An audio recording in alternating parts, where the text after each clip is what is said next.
Welcome, everyone, and thank you for joining us today. I am Stan from Nytro Marketing, and I'm thrilled to be joined by Bob Cummings, the CEO of LeapGreat, a leading provider of automated ERP transformation solution. So today we are going to be talking about how at Nytro we grew Bob's LinkedIn profile by 57%, and we grew LinkedIn page by an amazing 282%. That in just under a year. But before we dive in, I want to give everyone a little bit of context and ground this discussion into the AI revolution that we are going through at the moment.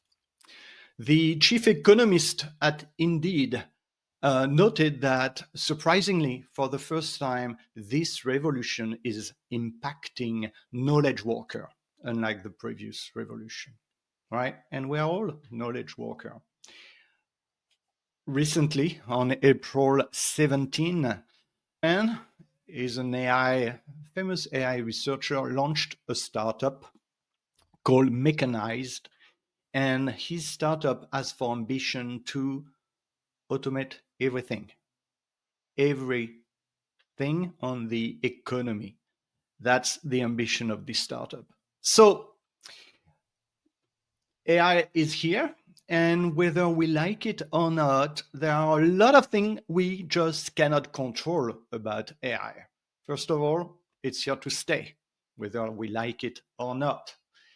It's evolving way faster than we expected. Some people are predicting that general artificial intelligence is going to be with us within 2, 5, 10 years, whatever it is. Some people even believe that it's already here.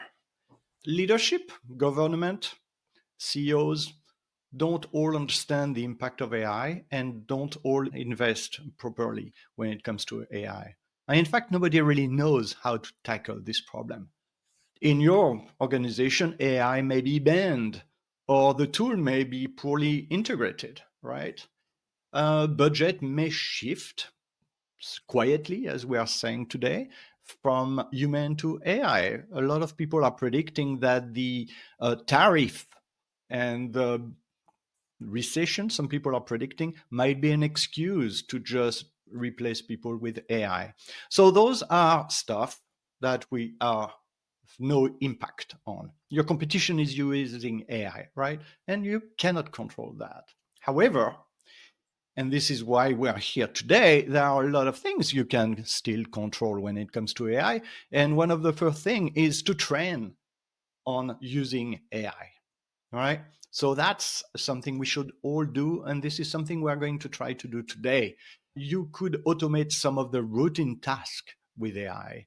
You can blend AI speed of execution and accuracy with your human creativity and your problem solving skills.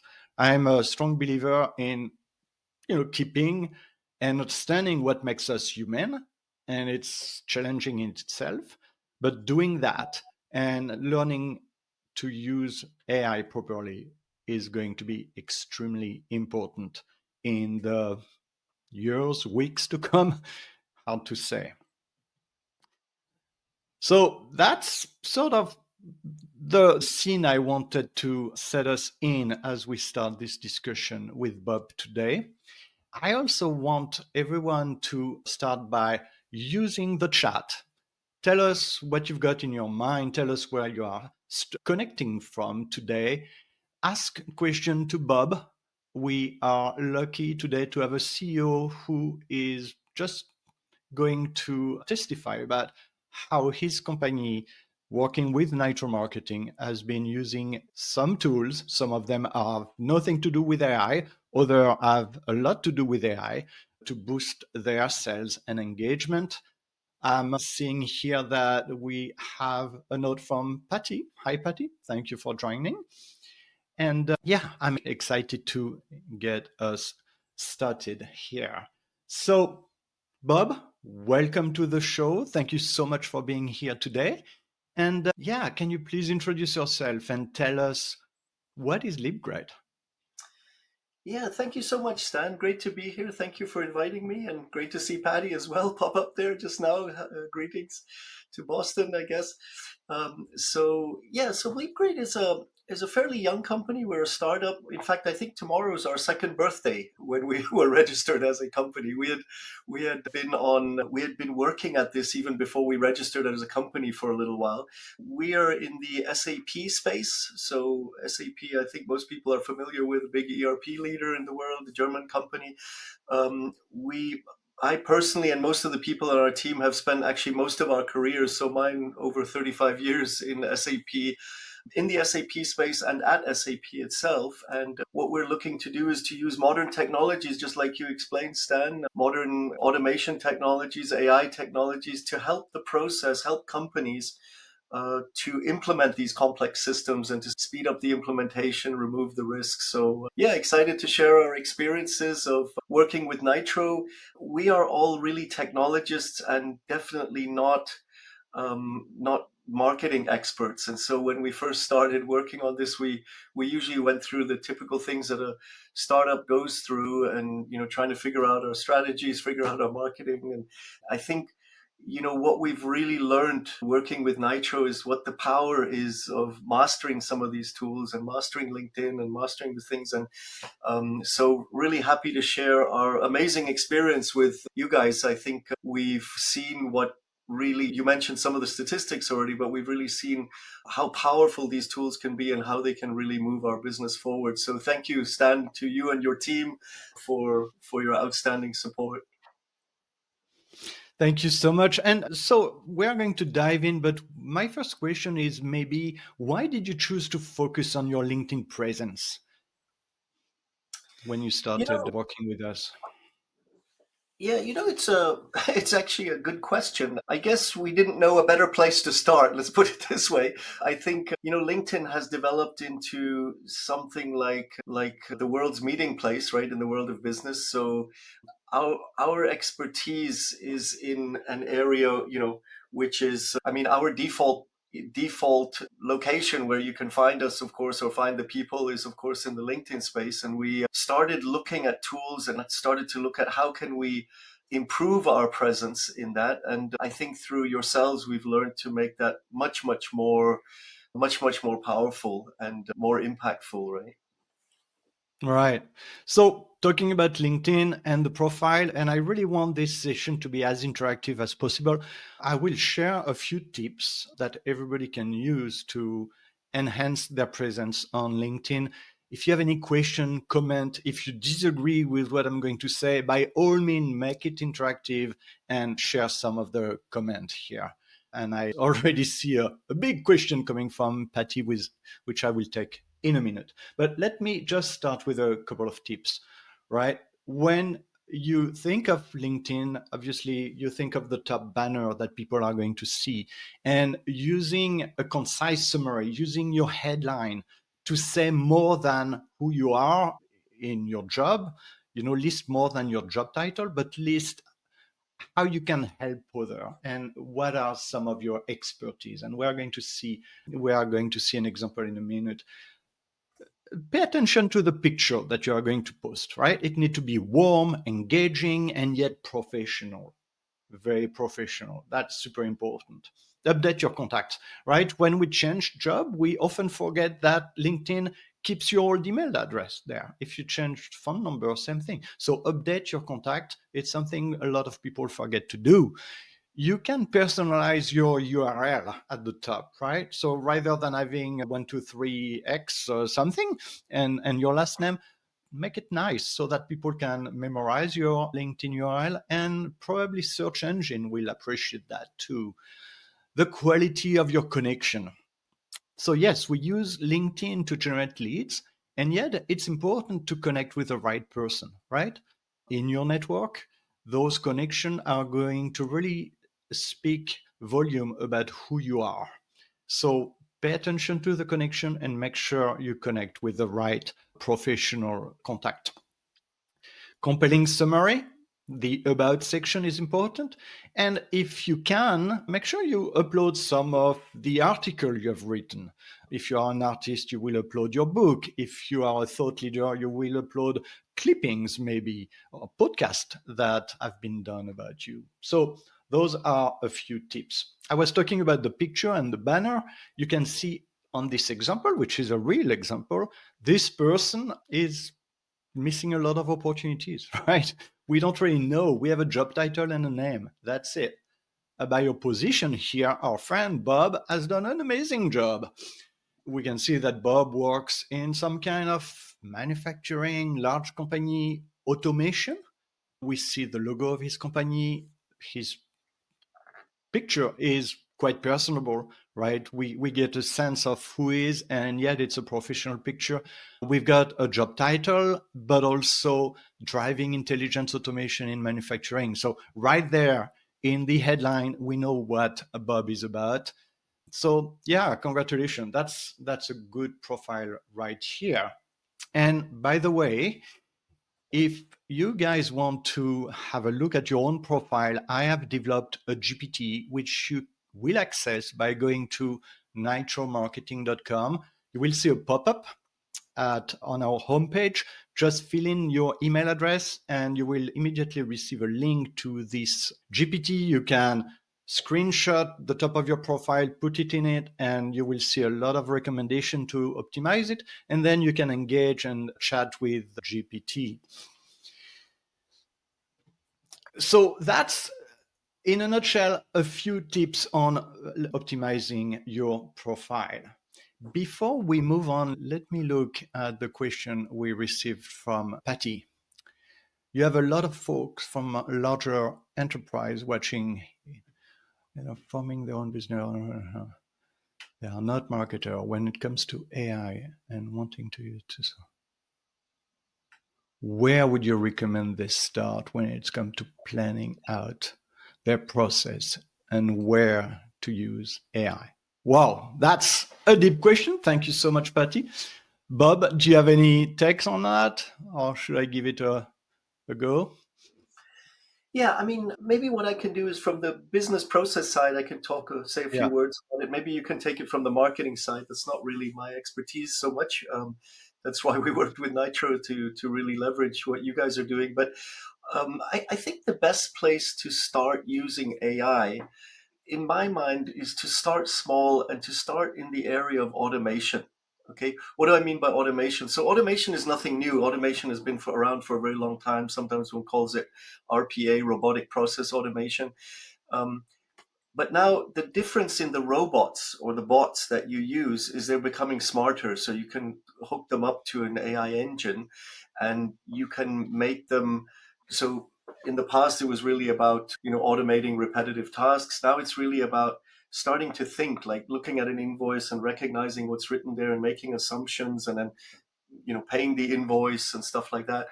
And now the next step that's coming is what they call agentic AI, where you not only ask the bot to do repetitive tasks, but you actually give them a job where they look at something and their job is to, manage a bunch of bots and manage and make decisions actually. So I wouldn't go straight to the fancy stuff. I would start small and go step by step and work your way into that. And that's probably the best way to get started with AI, because sometimes it can be overwhelming. It looks like magic. And suddenly all problems look, if you're holding a hammer, all problems start to look like nails, right? I think it's better to start where there are optimization potential, and start small and work up from there. So that's on the business process side that we see in companies. Maybe over to you to say something about marketing, which I think will kind of Yeah, segue into what we're talking about, right? there is so much to cover in this question, but in a nutshell, I would say, of course, I'm thinking AI, I'm thinking ChatGPT, content production, etc. But that's just the tip of the iceberg. A lot of growth hackers and startuppers are using AI, what they call a vibe coding. So you've got application like Lovable that will let you develop short applications, the real application that you can use as a lead magnet. And you will see that a lot of startups in their website footers have linked to resources, and those resources are little apps that they've developed to just trigger people into entering their email address. So it used to be a blog that we use for lead magnet and creating traffic. Now you can use application that you will have coded with an app like Lovable to attract leads. AI is used in optimizing online ads, suggesting keywords for specific market. AI is used to do market studies, total addressable market. So AI is everywhere. If you look at your CRM, you go to HubSpot, for example, and HubSpot now has Breeze that will help you make sense of your existing leads, identify opportunities, fine tune your lead scoring. Where do we start? Right? AI is just part of what we use today. So let's talk about automation. And just to give you an example, within less than a year, right, then we've been working together, Bob, we have created 23,000 new contacts, people that were not in your database. Out of those contacts, when you filter them out, you've got 2,623 contacts that really meet your definition of an ICP. So that's amazing. If you try to buy a database of ICP, that's going to cost you a lot of money, and most of the email will be old and useless. Here we know that those contacts are actual human beings. They are contacts that came from LinkedIn, right? So we know them, we know their profile, and we know what they are doing. One of the trick that we use, not a trick, but tactic that we use is what we are doing today, LinkedIn live events. And they are extremely good in terms of marketing because they are a wealth of pre-qualified leads. We also use competitors' LinkedIn event. And I'm going to give you a little trick here. I'm sure most of you know it. If you register or click attend to any events, all of a sudden you see the list of attendees. You will see a lot of vendors, marketers, communicators, but you will also see a lead that might be interesting to you. And using automation tools, you can then develop a workflow where you are going to connect with those contacts and invite them to whatever events or marketing campaign that you are interested in. Right? So you see here a tool that we've been using a lot with you, Bob. It's called PhantomBuster. And you see a workflow. I've hidden the source of those leads, but I can show you here that we've got a filter that will filter based on the criteria, the definition of what is an ICP for LeapGreat. And then based on that, we are going to invite them. We are going to acknowledge a connection, get back to the contacts, thanking them for the connection, and do whatever we want to do with those contacts. And you can see here that people are actually replying and acknowledging the fact that we thanks them for the connection. As always, my recommendation is to start by showing interest, and that can be liking a post of a contact, that can be following them before you engage and ask for a connection. And again, using automation like PhantomBuster, it's feasible. You can have what we call a phantom starting to follow a group of people. And again, you will decide what that group can be.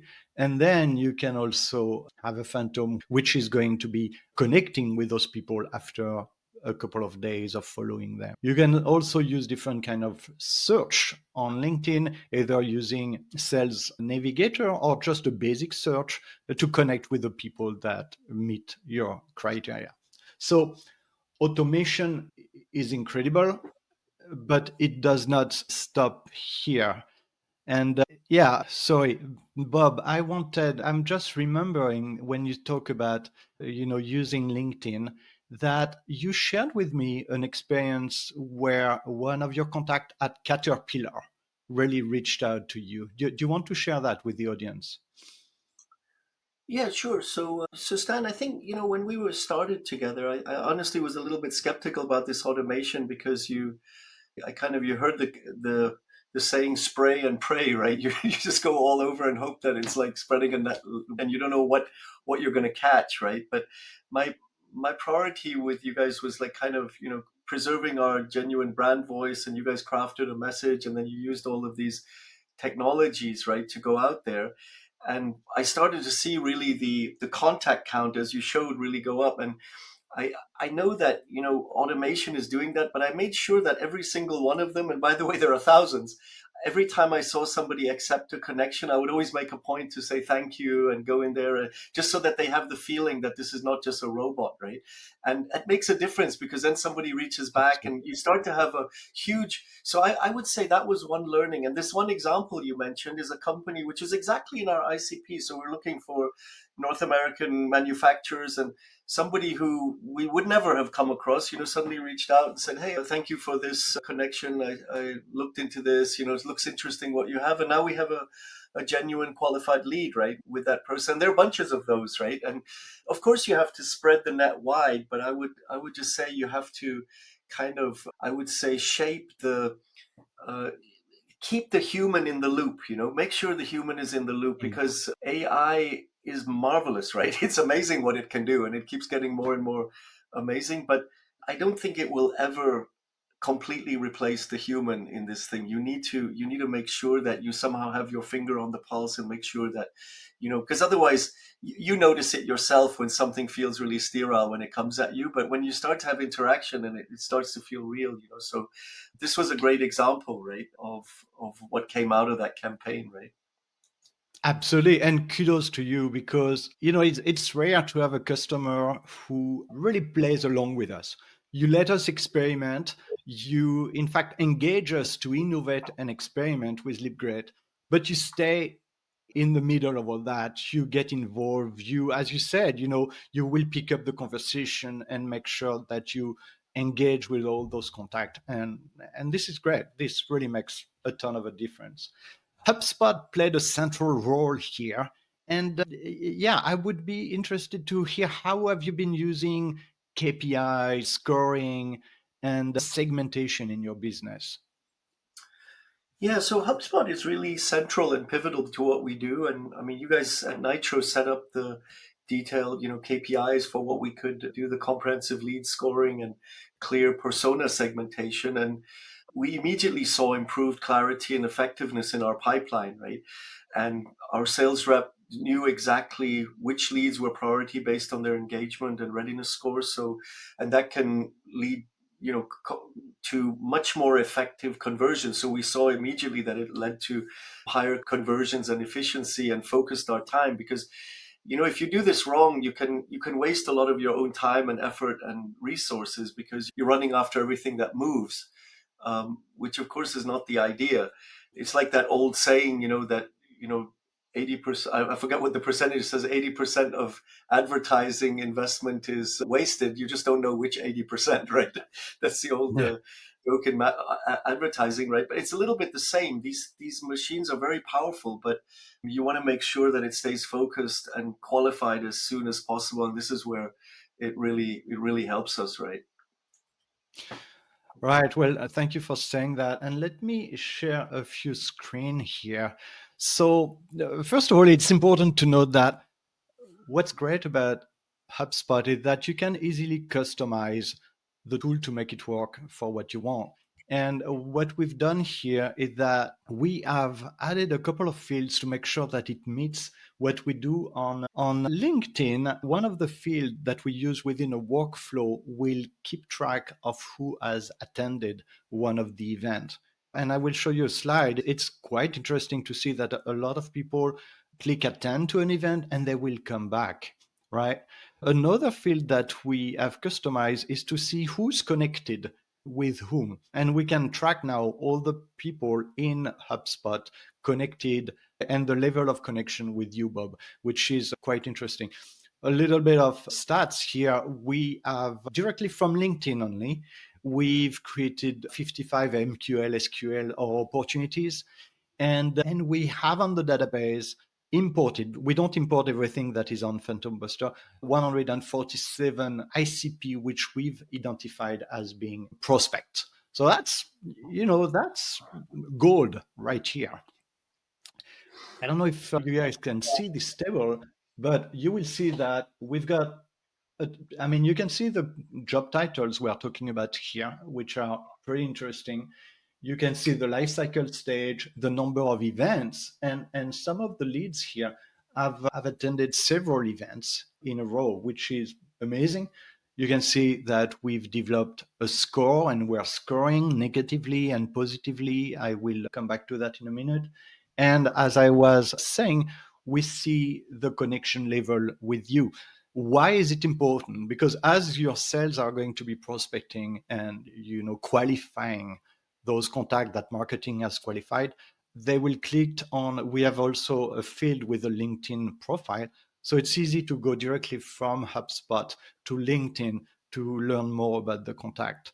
If sales see that someone is in direct connection with them, that person can then reach out and send a message. So, we are firing from different angles, and obviously engaging with people on LinkedIn is extremely powerful. So that those field and that segmentation allows you to do that. I was talking about lead scoring. Lead scoring is essential, and I'm surprised that not everybody does it. I know that most of us do it, thanks God. It's really give you a good sense of what's happening with your leads. Are they engaging? Are they reacting to whatever marketing events or touch point you are having? And as everybody knows, lead scoring must be both negative when something is not happening, or where let's see, I don't know, an example might be someone visit the job page many times, you are going to downscore them, or someone is no longer engaging with you, the score is going down, and positive depending on what's happening. Talking about AI and Patty's question earlier on, now HubSpot lets you create a scoring mechanism automatically using AI, right? Then you will fine tune it. But if you're starting from scratch, AI will be really a booster here, helping you to do that. And that's pretty new, like a few weeks back. So, Bob, we've been using LinkedIn events quite successfully, and I think it achieves a lot for you. First of all, it's an excuse to reach out to a lot of people and inviting prestigious partner to an event with LeapGreat. So that's just in terms of relationship building with partner, with thought leader, that is a tremendous asset.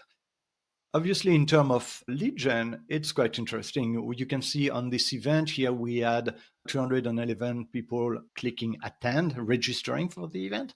But then a few weeks after the event, we saw that the number of people viewing the event, viewing the recording, grew to 1,200. What's your take on events, Bob? Yeah, I mean, I can just speak from experience because I've spent most of my life in the corporate world, and I mean, there's a lot of noise out there, right? And we were even in very well known companies like SAP when we did some of these events. We were really happy to, get up to 100 people or something. And now we're a small company now. We're very new, right? We're not that known in the world. For us to get this kind of reach was a very big deal indeed, because of course, in the last 24 months of our life, or in the first 24 months of our life, we have to get our name established, the awareness out there. So for us to reach these kind of numbers as such a young company was amazing, right? And I think, it's a testimony to what you talked about. And maybe if you don't mind, I'll just pick up on what you said about the scoring, right? The lead scoring that you talked about. That's extremely important, because if you don't do that, you tend to spend a lot of time on all sorts of stuff, and it's almost like an automatic qualification for you. And what we do now is, after we do these events, and we've done a lot of them now, right? And we see better and better results each time we do them, and they kind of like, it's kind of like a rolling thunder, but an increasing one, right?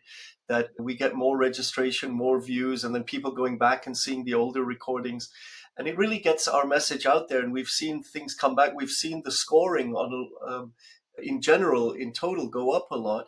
And the nice thing about scoring, maybe just to say what I do personally, I go into HubSpot and I do a sort. In the past, I used to just sort by all sorts of dimensions. Today I just go directly to the scoring and sort by the score, and those ones which have the highest score pop to the top, and I just say, hey, it looks like these people are the most receptive and most interesting, and then I look at what they are. Now, of course, there might be some people or some contacts there that might be interested, just like I'll just say openly, it might be a student, right, or something who just happens to be interesting. Of course, for us, that's not so interesting to get a student, but we can very quickly see, oh, these are people in companies, and then we can go after them. So this has been really fundamental for us. And I would say without the technologies that you were talking about, we would never have been able to do something like that, right? So this is awesome. Thank you. Thank you. And yeah, this is going to be our concluding slide, but those events that we do can be recycled and repurposed in so many ways, as you've seen. On this slide here, we've got two things. We've got the live events that we do on LinkedIn, but we also have a real, I would say, physical event where Olaf and Christy spoke at an SAP forum. And even those events, which have been recorded, gave us the opportunity to recycle short Reels video. And as you know, short videos, everything is about short videos now, right? So you post them on YouTube, and even with just a few followers, you end up having hundreds and hundreds of views within a couple of hours, which is amazing. So here we've got 3 Reels, one of you, Olaf, the using AI, it's super easy to transcribe any kind of audio and video. And then we repurpose it, we enrich it, we edit it, we produce blog posts, we produce ebook, become a lead magnet, you can generate posts. So events are an amazing source of lead generation, of relationship building with your partner and your industry leaders, and also a mass of golden opportunities for marketer to generate some content. Plus, videos are evergreen, meaning that they live on your website, they live on LinkedIn and on YouTube, of course, and people will watch them over time. So those are golden opportunities for all of us. Bob, maybe as a conclusion, if you could speak to a CEO or a leader sitting in with you, what would you tell them about managing their LinkedIn presence? Yeah, so I mean, I think if you're saying it's a CEO, maybe maybe they're in the same age group as I am. We come from a generation where we didn't really grow up with these things, right? I think the younger generation I see, they immediately move to this, but of course there are young CEOs as well, right, around. But I would say take this much more seriously than one has the tendency to do. I think, the world is living in a digital marketplace. I think we, at least in my generation, we prioritize the physical world and physical contacts and stuff. And of course, that'll continue to be the case. I think that's good. But realize that the world's meeting place is online, and the biggest marketplace is really LinkedIn, right? It's almost like having your mega event in your pocket all day long, every day. And your your showcase, I mean, in the past we just give a business card out, but here you have everything about you. You have resources, you have information. And by the way, the the AI engines are also picking it up. So even if somebody doesn't directly connect with you, they're maybe asking ChatGPT a question, right? Or something like that. If you put a lot of content out there, that will be picked up by that as well. And so there's all these multipliers out there. So if you keep a very clean, presence, and I must say I had to learn that, right? I think if you had asked me 2 years ago, I would not be saying what I say now, because I think I've learned a lot in these 2 years. We, of course, in the corporate world at SAP use these tools, but I would say we use them in a bit more of a rudimentary fashion. I think now I really feel, especially thanks to Nytro, that we're kind of like come to the cutting edge, right? The bleeding edge, and seeing what is possible. And really, like you said, Stan, sometimes you're picking up on new technologies which are only a few weeks old, and we try them out. I would say be adventurous, just try it out. You can't really break anything, right? It's worth trying. People like think sometimes are a bit frightened of these tools, but I would say just be bold, go out there and make sure that you put quality and content out there. And I would say the biggest, looking back for me, what made the biggest difference wasn't just the tools, right? And the technology, but it was really this mindset shift for us that we say, hey, this stuff is becoming real, right? It's really powerful and it translates into real people contacting you and making real deals with you, right? I think that's the big thing. And so we've kind of stopped treating LinkedIn as a marketing checkbox and started using it as a strategic growth lever. And by aligning our outreach and content and data across LinkedIn and HubSpot, we've created a system where the engagement signals directly inform our sales priorities. So if I had one takeaway to share with fellow founders or CEOs or go-to-market leaders, it's this: it's consistency and clarity, and how you show up online really matters. I think we're all eternal students of this. This is going to evolve. I think in the next 18 months, you're going to see a lot of new technology come down the pike, right? Um, and it matters as much as what your product or service is, right? And your next customer is probably already watching. You just need to make it easy for them to see the value you bring and make it easy for them to come to you. They're only one click away, right? But they need to see you. They need to be impressed by what they see. They see the value, and then they will make that click, and then you're connected to them. So I would definitely recommend, I think what we've seen with Nytro is you guys really know how to connect all the dots on these technologies and bring the power together and the synergies in them. So I really enjoyed the ride with you guys, and I'm looking forward to the next, new technologies and new approaches that we can try out together. So thank you, Stan. Thank you, Bob. We could not dream of a better endorsement. Thank you so much. It has been a pleasure to do this session with you. If the audience has question, now is the time. We will take your question, Bob and I. And if you don't, I think we covered a lot of ground. I remind you to go to nitromarketing.com, where you will be able to get access to this GPT to optimize your LinkedIn profile. Check out our blog too, where you will learn a lot of tips when it comes to digital marketing and growth hacking. And thank you so much for attending this session today. Thank you, Bob, for making it possible. Thank you, Stan, and thank you to everyone online.